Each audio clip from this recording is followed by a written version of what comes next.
وَلَنَبْلُوَنَّكُم بِشَيْءٍ مِّنَ الْخَوْفِ وَالْجُوعِ وَنَقْصٍ مِّنَ الْأَمْوَالِ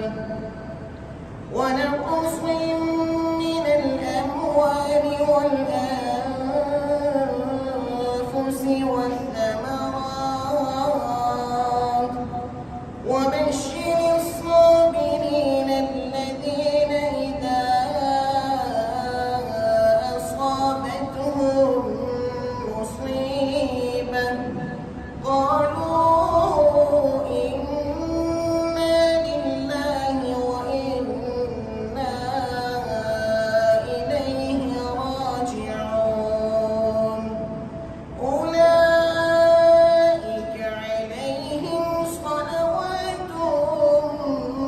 مِّن رَّبِّهِمْ وَرَحْمَةٌ وَأُولَٰئِكَ هُمُ الْمُهْتَدُونَ إِنَّ الصَّفَا وَالْمَرْوَةَ مِن شَعَائِرِ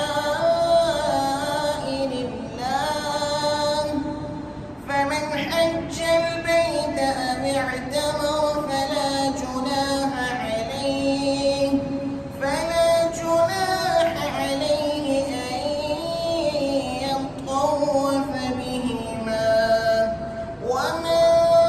تَطَوَّعَ خَيْرًا فَإِنَّ اللَّهَ شَاكِرٌ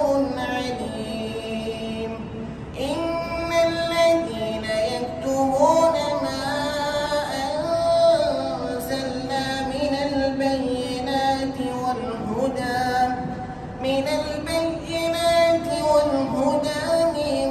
بَعْدِ مَا بَيَّنَّاهُ